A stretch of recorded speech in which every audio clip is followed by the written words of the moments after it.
Hello everyone. Yes, you're still on the right channel. I'm Aphelion, and I'm currently interning at the Scale Lab as part of my spooky degree in horror.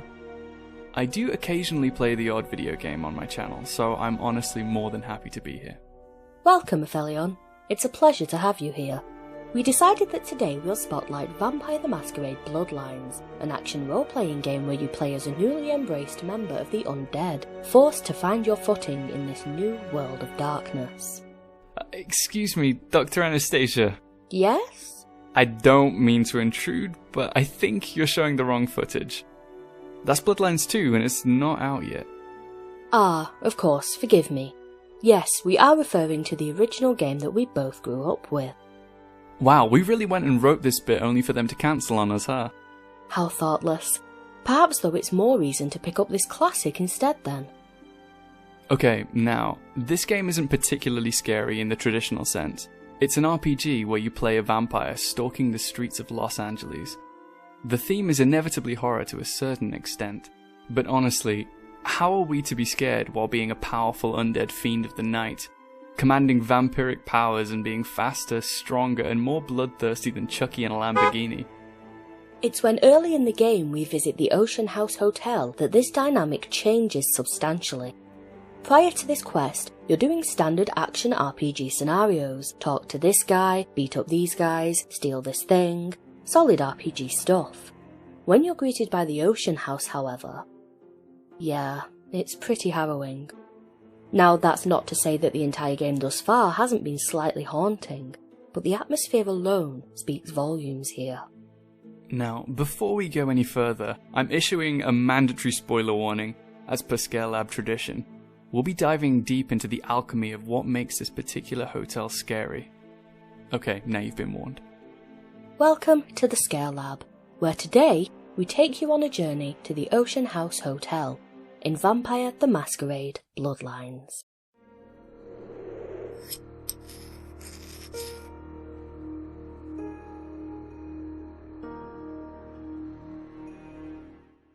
As an almighty vampire and terrifying member of the undead, it's become pretty well established that since shedding your mortal life, you're now a formidable force to be reckoned with.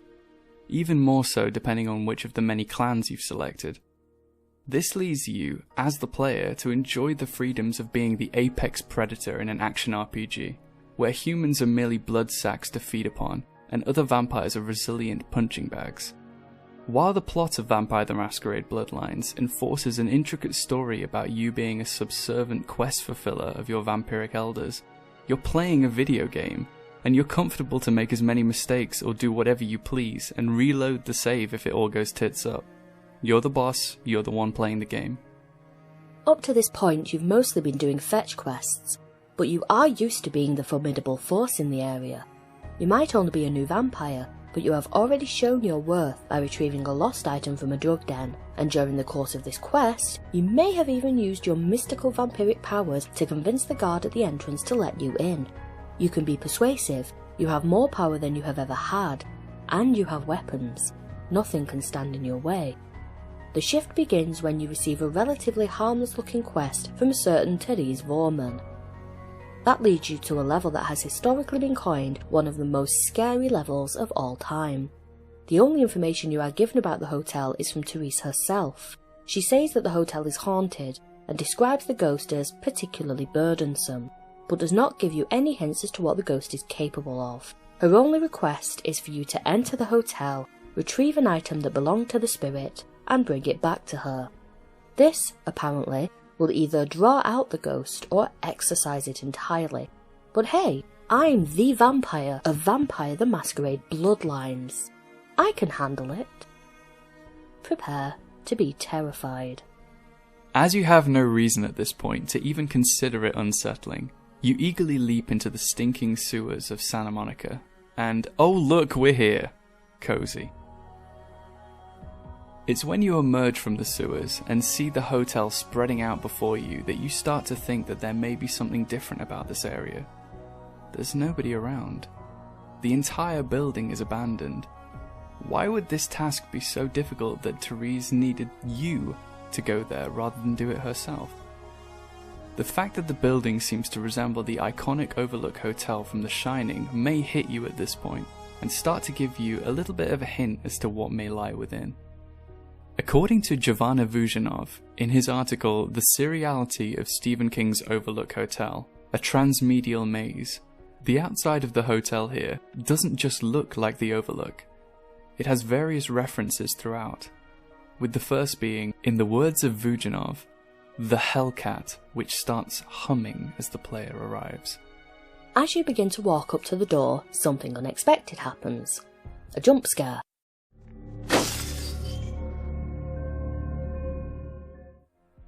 Now, what would a jump scare be doing in a game like this? Upon entering the hotel, the most striking thing is the complete and utter emptiness. The hotel is desolate, run down, and abandoned. Still filled with the confidence of an undead powerhouse, you start to walk into the room and are met with the chandelier attempting to crush you to death. And the atmosphere doesn't improve from there. As you move throughout the house, vases are thrown at you, paintings jump from the walls at you, and all of these things actually cause harm to your player character. Now you're on edge. Your previous experiences of this game have been completely turned upside down, and you now feel hopeless.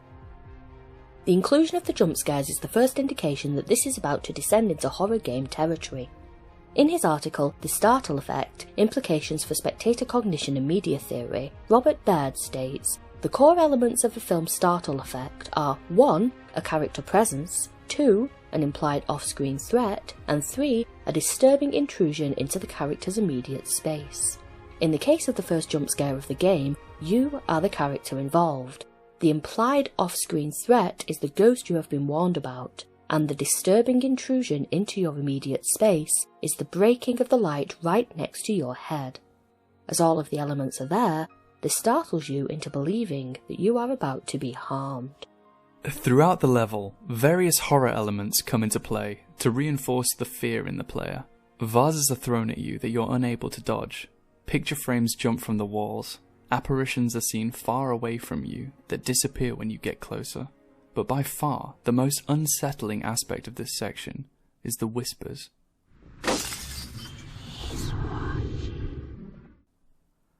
The audio here is in stereo.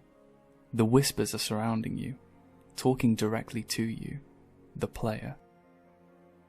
The atmosphere and the use of audio and jump scares is starkly similar to more modern examples of survival horror, such as PT or Layers of Fear, but also more historic examples such as 3D Monster Maze, the 1982 ZX81 game. As well as harkening back to other survival horror titles, certain aspects of this area remind you of classic horror films, just to reinforce how terrified you should be. As we previously mentioned, the hotel itself reminds you of the Overlook Hotel, but this isn't the only example. Early in this section of the game, you fall through a staircase and end up in the basement. As you are exploring the area, you end up in a red-lit boiler room. When I got to this section and started to venture into this boiler room, only one thing came to mind. The only thing I could think about is Freddy Krueger in the iconic Nightmare on Elm Street. Was this intentional? Who knows, but it certainly put me on edge.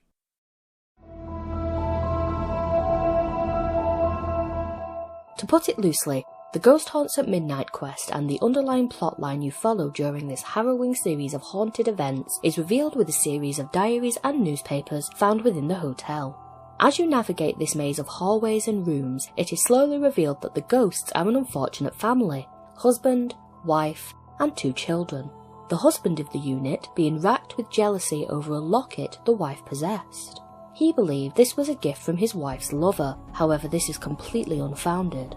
The father, losing himself to insanity and jealousy, killed his children in the basement, and stalked his wife through the house with an axe, only to murder her as well. As previously mentioned, this is the most glaringly obvious reference to The Shining, and gives you a hint as to what else you may find within these walls. Now you sort of know what to expect, there's a lot more to analyse through the literature. After being nearly crushed by a falling chandelier, the first paper you may encounter reads, "Ocean House Fire, Source of Inferno Still a Mystery to Officials." Now, don't ask me how the newspaper managed to get burned, same-day delivery, because that is still an Ocean House mystery. Upon falling through the stairway, you're met with a fleeting running ghost leading you towards the room that locks behind you. While evading the bombarding of various props, you will break through the wall to reveal yet another newspaper. Hotel Hell, child's severed head found in the hotel laundry room, signaling the previously locked door to creak into motion. As you may have guessed by now, the story is driven along by actions that frankly you'd rather not endure. You read about a severed head, and immediately a path towards the laundry room is opened. By this point, obviously you're thoroughly spooked. As you approach the laundry room, the washing machine is making a loud thudding noise, not unlike the noise that might occur if there were a severed head inside, perhaps. The door slowly opens with you peering inside to retrieve a key required to unlock the boiler room. Now, call me weird, but personally, the boiler room gave me surprisingly a weird moment of relief. So I'm the only one that was scared of Freddy Krueger down there. Fine. You spot a male figure ahead of you in the room, and wait a second, you're a bloody vampire! Finally, someone to drink. Unfortunately, however, you get around the corner and he's no longer there. Turning the key at the end of the hall then causes the boilers to start exploding as you scamper pathetically out of the room with less health than when you entered. But now the power's on, meaning you can go back upstairs. You go up in the lift and meet your favourite ghost again, but this time she's pointing at a new newspaper stating, "Another body. Who is delivering these? Is there a swift paperboy running through the place, or is our ghostly friend moonlighting? Police say a second child was chopped up like firewood." You're invited to a new room down the hall, only for Get Out to scroll across the wall and more objects flung at you. I mean, sure, throw objects at us, but not the paperboy. Retrieving a key from the bedside table, you leave the room to see a tiny child's car trying to lure you into a room with a spooky child drawing featuring his dad looking like the Babadook. Yikes. Big yikes. Fortunately, across on the other balcony, the ghostly lady points you to where you need to put the key, and you end up in a burnt-out room with the ability to get through the floor to the bar. There's another newspaper reading, "Murder-Suicide. Ocean House Killer, possibly responsible for Inferno." Weird take, as I assume all this mayhem happened on the same day. Almost seems like a given. And now we're going even further down through the dumbwaiter to the kitchen to simulate an experiment gone wrong at the Scare Lab. Excuse me, implying anything ever goes wrong in my lab? Ignore that. You now creep to an elevator shaft and are advised to be careful by our ghostess. The falling lift might be a hint as to why. Now, we're in the final stage of this scenario. Climbing up the shaft, we're on the floor with all the bedrooms, and finally, the locket is nearly within our grasp. This is when, for me, the biggest question is struck. Mother or father? Really? I'm not sure as to why the mother is being targeted here, but perhaps without the context of ghostly apparitions both helping and hindering, it may have been harder to piece together. Passing down the corridors receiving plenty of shrapnel wounds, you eventually snake through to an environment inhabited by the ghostly flames of the historic Inferno. And while barely surviving, you eventually get to a room that tracks back in time to its former glory, with the pendant on the table. Mission complete. And that's it. Perhaps it's our modern standards or nostalgia goggles falling off the front of my face, but as the room reverts back to its burnt-out state and all quirks and interactions have been experienced, you're left alone in an empty level and are now tasked with just leaving, I guess? While at first you may have been terrified of this area, upon learning the full storyline and exploring the hotel further, you leave and are just left sad. The whole time, the ghost was trying to warn you to stay out, fearing for your life at the hands of her own murderer. And children were murdered in this house too. This is a horrifying tragedy that could have been avoided. And now the abandoned hotel stands as a monument to the devastating events that unfolded within. You walk away unharmed, and that you have discovered the truth and collected the locket. Maybe the ghost can be at peace, and you can return to your terrifying vampiric ways.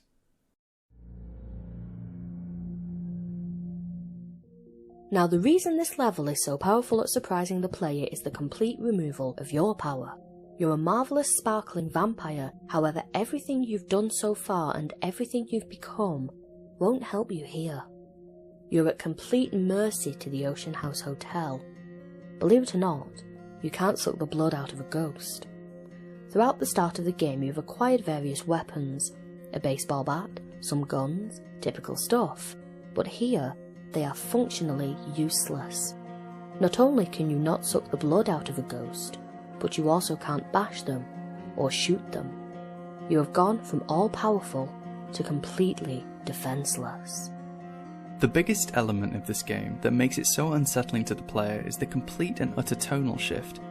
As previously stated, you go from a standard RPG to a survival horror with very little prior warning. But why is this kind of shift so effective? Well, when you go into the experience, be it a book or a game or movie, you go in with a certain expectation of what you are about to experience. Take, for example, the movie From Dusk Till Dawn. Spoiler warning, if you haven't heard of this movie before and never read a synopsis, you settle in to watch and are met with an action-packed crime drama. Then, halfway through, spoiler warning again, vampires. Upon first watch, this is a completely unexpected change, and your fears are heightened because of it. When you sit down to watch a vampire film, you expect vampires, so their appearance isn't shocking to you. In this case, you did not expect them. Therefore, you were not mentally prepared. And this isn't the only example of this in cinema. According to tasteofcinema.com, in their article 10 Great Movies with Drastic Mid-Film Tonal Shifts, the first major gear shift movie is arguably Psycho. Spoiler alert.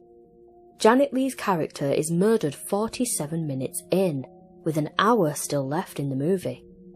Hitchcock is obviously now known as the master of suspense and manipulation, but it's easy to forget just how groundbreaking Psycho was. When the film was released, Hitchcock made a big deal about not spoiling the surprise for anyone. He also insisted that audiences only be permitted to watch the film from the start to the end. It is completely understandable that Hitchcock would want people to experience this in full as he intended. It has a much greater emotional effect on an individual who is not expecting it. In the case of this game, you expect vampires, and everything up to this point has been action-packed RPG gameplay. You are told there is a ghost, and you enter the hotel expecting another fight, only to discover you are defenseless. You were not mentally prepared for this change of circumstances, which is why it was so harrowing. Many elements of this section of the game call back to iconic horror games, such as Silent Hill and Resident Evil. However, the inclusion of first-person perspective made it more real. While first-person horror games may be prevalent today, at the time they were less widespread. The earliest evidence of a first-person survival horror, according to GameInformer.com, is 3D Monster Maze, as previously discussed. While first-person shooters have been one of the most popular genres for as long as video game graphics have been complex enough, the existence of this kind of first-person psychological horror was not as popular, with early examples being the Elvira games in the 1990s, the Darkfall games in the early 2000s, and Horror House in 1983. The first-person perspective arguably heightens immersion for the player, as there is no distraction of a player character walking around the screen. It helps the player put themselves in the role of the main character, and while it is possible to switch to a third-person view for some aspects of the game such as combat, when exploring the area, the game defaults to first-person. First-person view in horror games has been utilised in more recent years with some of the most terrifying additions to the genre, most notably PT, or Layers of Fear. As Dan Pinchbeck discusses in his essay, Shock, Horror, First-Person Gaming, Horror and the Art of Ludic Manipulation, the relative lack of visual avatars in games has been argued to enable a greater and more direct relationship between the player and the system. Whether this is accurate or not, what can be stated confidently is that there is a direct, if reduced, perceptual mapping between avatar and player in FPS games, and this has the potential to reduce the emotional distance between world and player.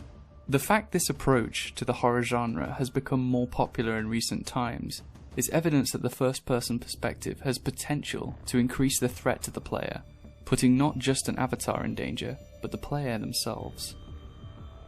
While one of the aspects of this section of the game is the environment's ability to harm the player character, this initially does not seem like that much of a threat. After all, with enough blood in your system before you enter, you're able to heal it all away. So even if there may be a few jump scares here and there, it's not all that horrifying, right? You can't actually die in this section, can you? Well, the game is a little surprise for you. You can. There are probably a number of places you can die in this part of the game, but the one that got me personally while I was replaying as research for this video was the elevator. The game introduces a platforming mechanic seemingly out of nowhere, with you needing to jump from an elevator to a beam in order to progress through the level. Upon initially entering the elevator shaft, however, the damn thing falls down on you. The first time I played this section, it crushed me. Suddenly I wasn't impervious anymore. I wasn't able to just shrug off the vases and paintings as mere imitations. My character can actually die here. While the gameplay here may not be the most intuitive, with there being little to no puzzle solving required and your character being forced down a linear pathway, it is still easy to get lost, particularly in the upper floors of the hotel. The labyrinthian nature of the level design heightens the sense of fear and hopelessness of the player. As you're unable to find your way around, you're constantly on edge with what might happen next. When I turn this corner, will an Axeman jump out at me? Will something else fall on me or crush me to death? The uncertain nature of this section is what causes the true horror.